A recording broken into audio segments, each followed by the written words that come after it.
Hello everyone, আমার channel nursing চেকে আপনাদের সকলকে স্বাগত। আজকে আমি আইসিইউ রিলেটেড কিছু প্রশ্ন আলোচনা করব, যেগুলো আশা করি আপনাদের প্রিপারেশনে অনেকটা হেল্প করবে। আমাদের প্রথম প্রশ্ন হলো, what is ICU and which type of patients are admitted to ICU? ICU বা ইন্টেন্সিভ কেয়ার ইউনিট হলো হসপিটালের একটি স্পেশালাইজড ইউনিট, যেখানে ক্রিটিক্যালি ইল পেশেন্টদের 24/7 continuous monitoring, advance life support এবং 1-to-1 নার্সিং কেয়ার দেওয়া হয়। এবার বলি কোন ধরনের পেশেন্টদের আইসিইউতে অ্যাডমিট করা হয়। আইসিইউতে কিন্তু বিভিন্ন ক্যাটাগরির পেশেন্টদের অ্যাডমিট করা হয়, যেমন মেডিকেল পেশেন্ট, যাদের সিভিয়ার কন্ডিশন থাকে, যেমন sepsis, myocardial infraction, respiratory failure, strokes ইত্যাদি। এছাড়াও সার্জিক্যাল পেশেন্টদেরও অ্যাডমিট করা হয়, যাদের মেজর সার্জারি হয়েছে বা যারা পোস্ট অপারেটিভ কমপ্লিকেশনের পরে ক্লোজ মনিটরিংয়ের দরকার।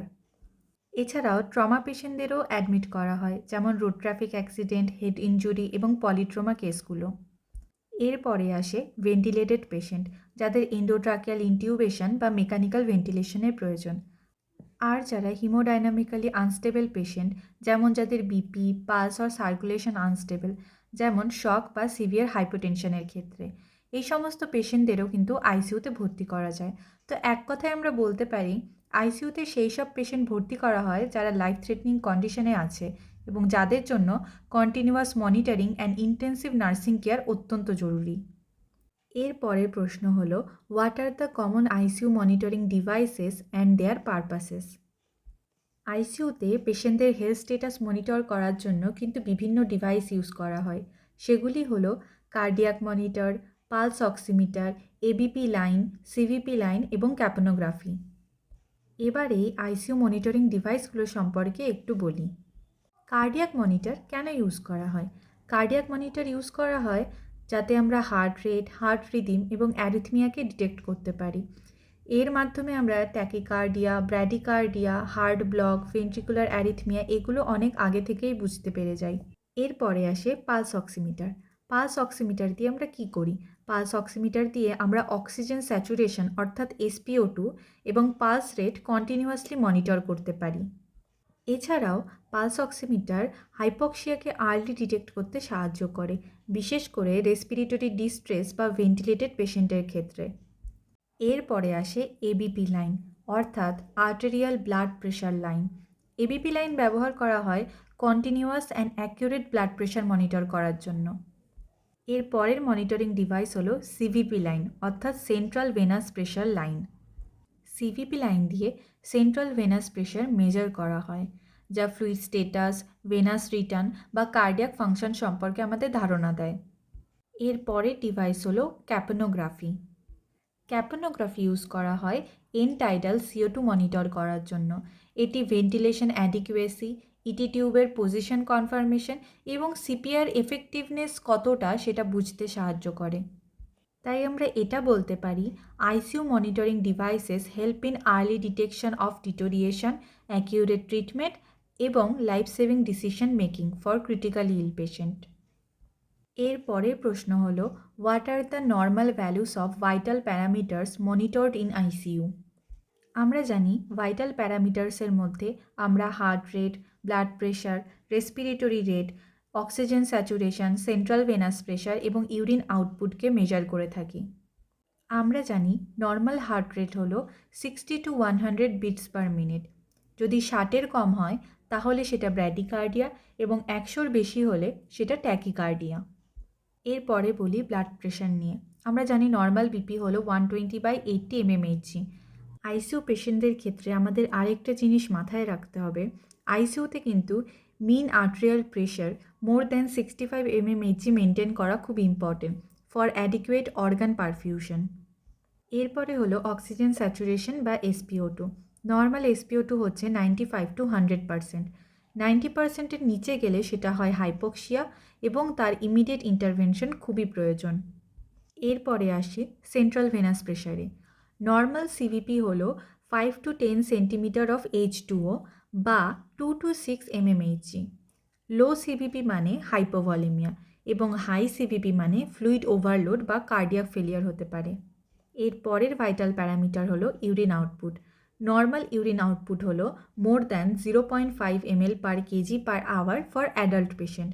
যদি কম ইউরিন আউটপুট হয় তাহলে বুঝতে হবে যে পোর রেনাল পারফিউশন বা শকে পেশেন্ট আছে।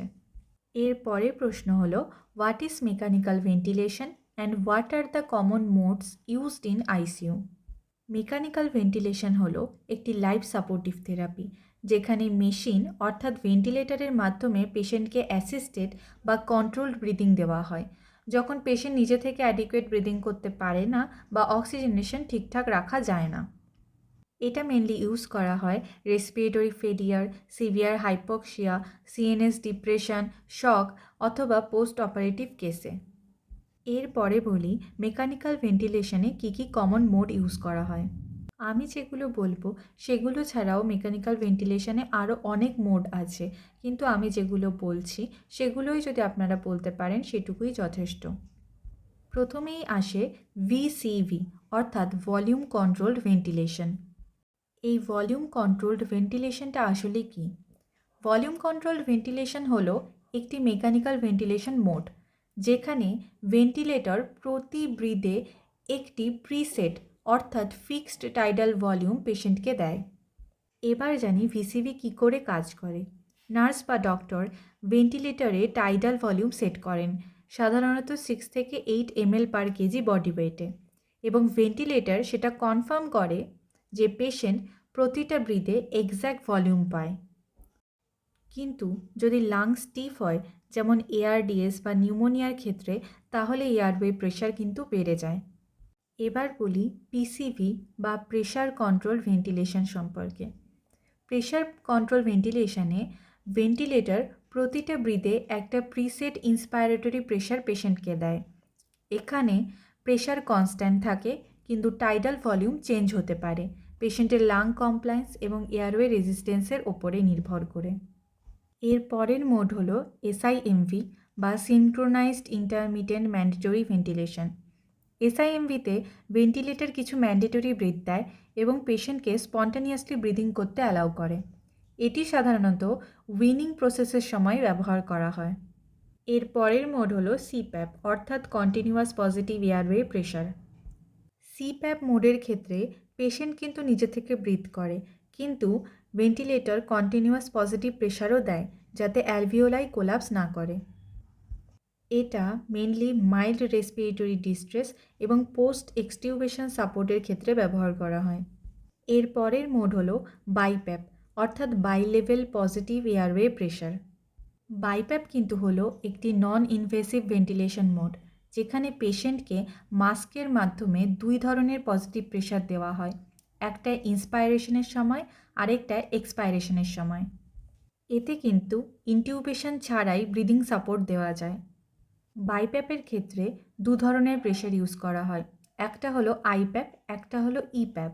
আইপ্যাপ, যার ফুল ফর্ম হলো ইন্সপাইরেটরি পজিটিভ এয়ারওয়ে প্রেশার, এই আইপ্যাপের ক্ষেত্রে কিন্তু ইন্সপাইরেশনের সময় প্রেশার দেওয়া হয়, যা ভেন্টিলেশনকে ইমপ্রুভ করে এবং CO2কে রিমুভ করতে হেল্প করে। এবং ইপ্যাপ অর্থাৎ এক্সপাইরেটরি পজিটিভ এয়ারওয়ে প্রেশারের ক্ষেত্রে এক্সপাইরেশনের সময় প্রেশার দেওয়া হয়, যা অ্যালভিওলাইকে ওপেন রাখতে সাহায্য করে এবং অক্সিজেনেশনকে ইমপ্রুভ করে। আশা করি এই কটা পয়েন্ট আপনারা জেনে গেলে ইন্টারভিউয়ার যদি আপনাদের আইসিইউর ভেন্টিলেশন মোড সম্পর্কে জিজ্ঞাসা করে তাহলে আপনাদের বলতে কোনো অসুবিধা হবে না। এর পরের প্রশ্নে আসি, what are the nursing responsibilities for a patient on mechanical ventilation. তাহলে এবার জেনে নিই যে মেকানিক্যাল ভেন্টিলেশনে থাকা পেশেন্টদের জন্য নার্সিং রেসপন্সিবিলিটিসগুলো কী। প্রথমেই আসে এয়ারওয়ে কেয়ার। এর মধ্যে আমাদের যেটা দেখতে হবে সেটা হলো এন্ডোট্রেকিয়াল টিউব বা ট্রেকিওস্টোমি টিউব প্রপার পজিশনে আছে কিনা। এছাড়া ইটি টিউব মার্কিং চেক করতে হবে এবং calf pressure 20 to 25 centimetre H2 আছে কিনা সেটাও মনিটর করতে হবে।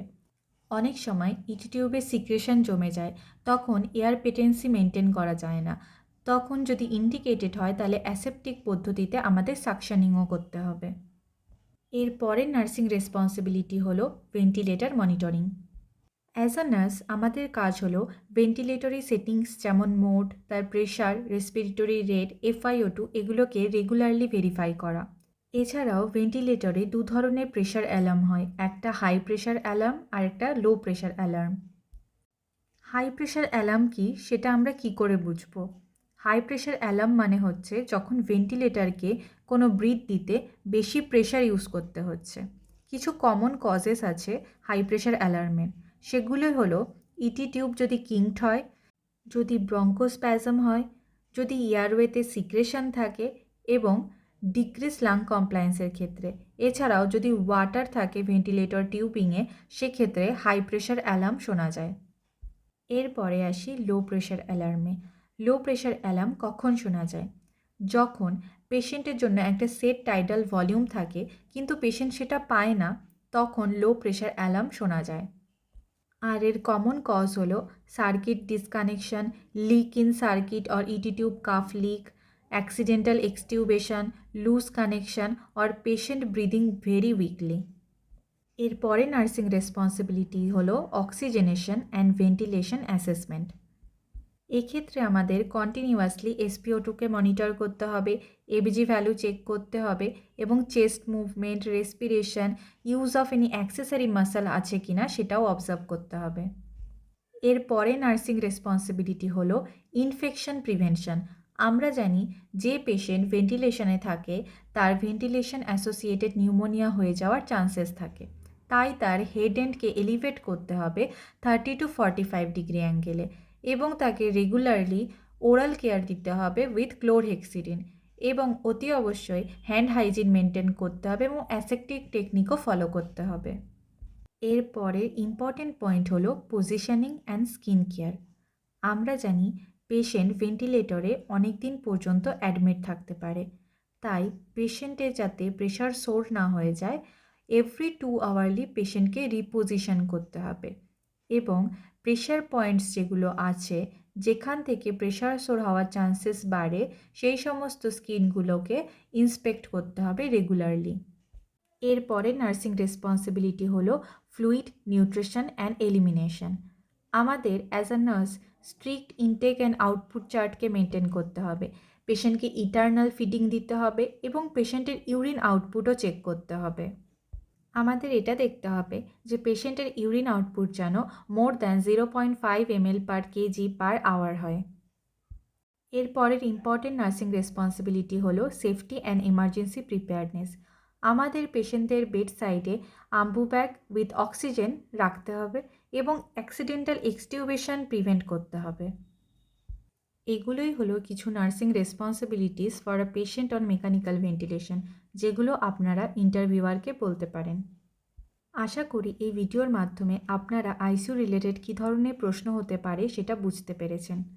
যদি আইসিইউ রিলেটেড আরও কোনো ভিডিও আপনারা দেখতে চান তাহলে অবশ্যই আমাকে কমেন্টে জানাবেন। আপনাদের ভিডিওটি ভালো লেগে থাকলে অসংখ্য ধন্যবাদ।